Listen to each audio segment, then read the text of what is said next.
Okay, now that we've seen the basics of an Arduino, we want to make it an actual IoT device by connecting it to the internet, and today I'm going to show you how to do that with a Sqwidnet board over the Sigfox network.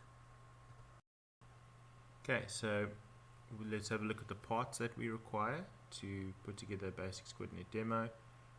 So the first thing we need is the standard power supply / USB cable used for data transfer and for supplying power to the board. Then we have the Sqwidnet Unashield, and I've just put a piece of press stick over the QR code so it's not visible, but there's a QR code there and you need that a bit later. And then we have an antenna which will be screwed on shortly, and then the standard Arduino Uno board.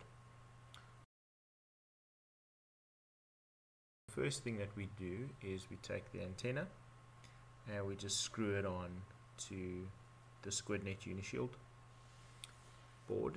There we go, just screw it a few times. You will notice I always make this mistake, but I tend to over screw it, and at some point it's actually just spinning. So yeah, just make sure it's screwed in tight, and then you can just reorient it so that the antenna is pointing upwards like this. There we go. Then next thing we need to do is get hold of the Arduino Uno board, and you'll see all the little pin openings down this side, and then there's a bunch on the other side as well. And basically the Sqwidnet board lines up perfectly, the pins on the Sqwidnet board line up perfectly with the pin openings on the Arduino. So you just got to make sure that you stick them in on both sides. And just make sure none of the pins slip down the sides. Sometimes they slip in front of or behind the pin openings. Also, just don't force it too much. You don't want to break something. So just gently get them in, and make sure they're in on the other side as well, and push it nice and tight together.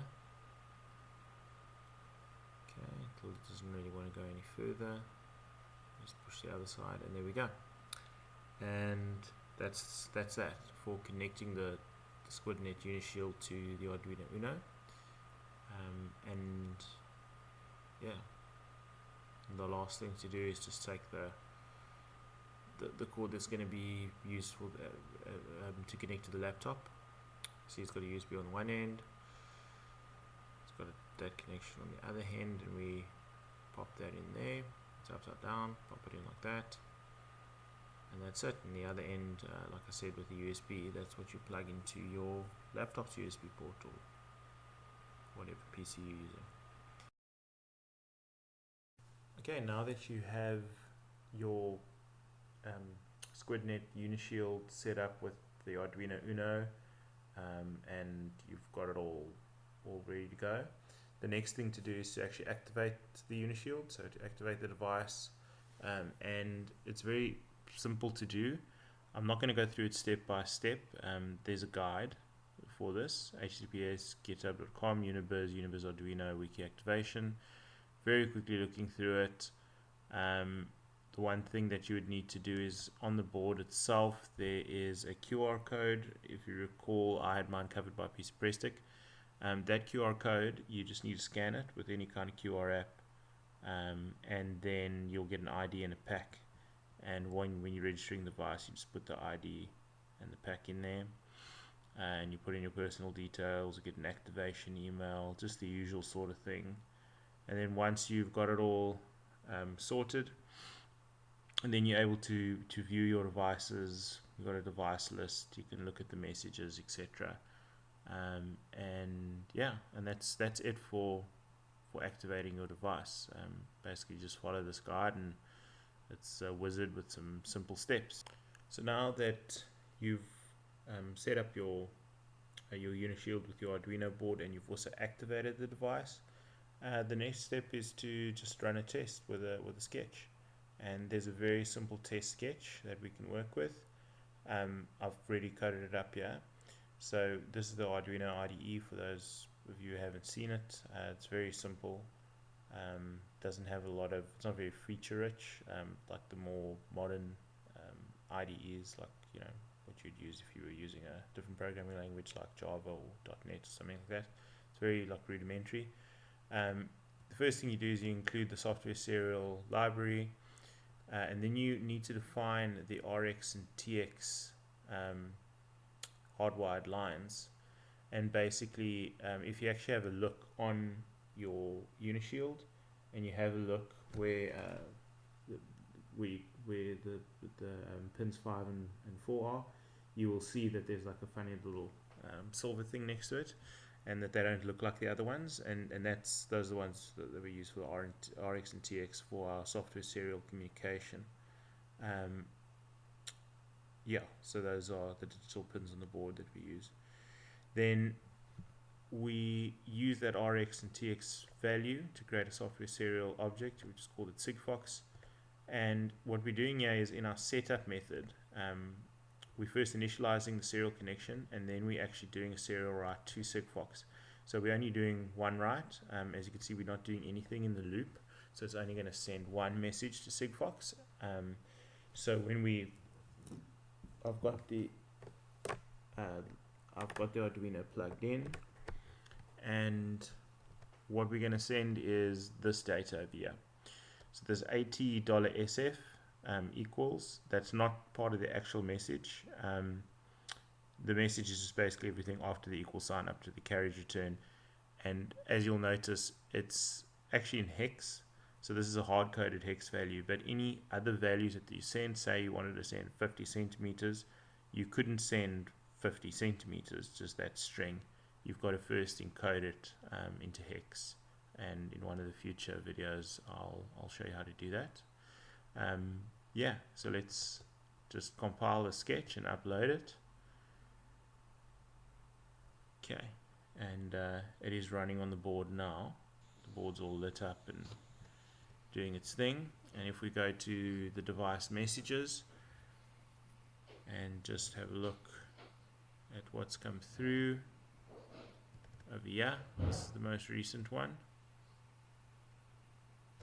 and as you can see, 950 and then ends in 100, and if we have a look, that's exact match to what we sent through over here. 950 ends in 100, and that's it. That's a simple first sketch for just sending information through software serial to Sigfox. So the next thing that you need to do to sort of complete the loop is define a callback. So now we've seen that we can send data to Sigfox, but so what? Sigfox gets the data, and then what? What do we do with it? So there are a couple options.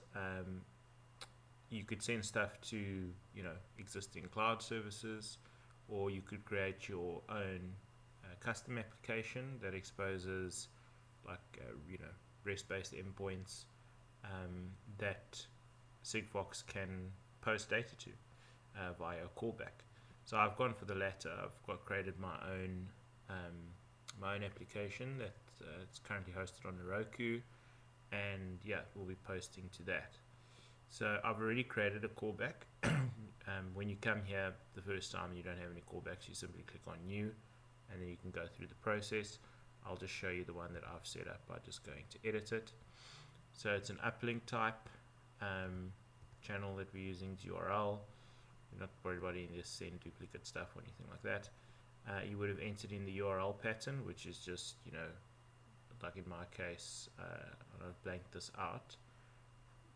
But yeah, in my case, this is just the URL of my Heroku hosted app and slash whatever the name of the endpoint is. Maybe you want to call it message. You can select different kinds of HTTP methods here, like gets and puts. I went for a post.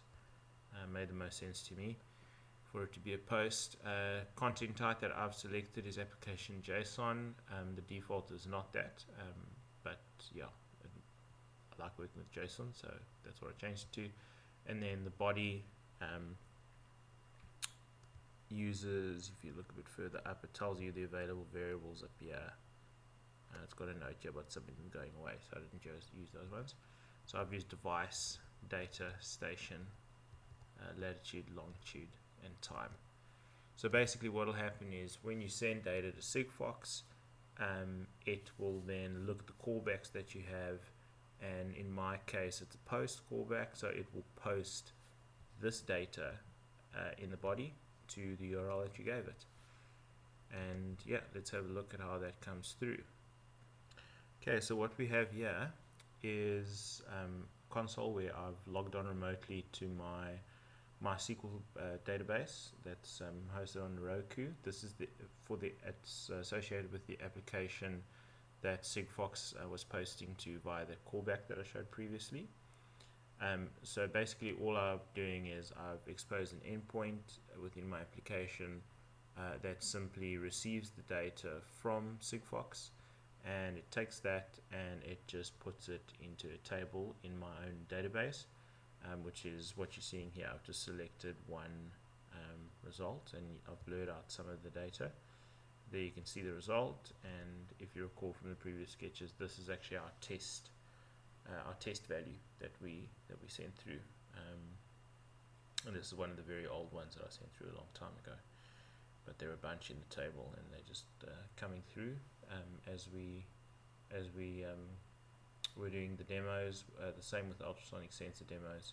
The data is all just coming through straight to this table, and it's stored in hex. And then in my case, this application is a Kotlin application, and very simple functions for decoding hex. So yeah, it's as simple as that. Decode it and parse it, and then you have your data. Thanks for watching again, and I hope this was useful. Now that you have an Arduino connected to the internet, it opens up a world of possibilities. And please subscribe to my channel if you want to see more videos on IoT and other things.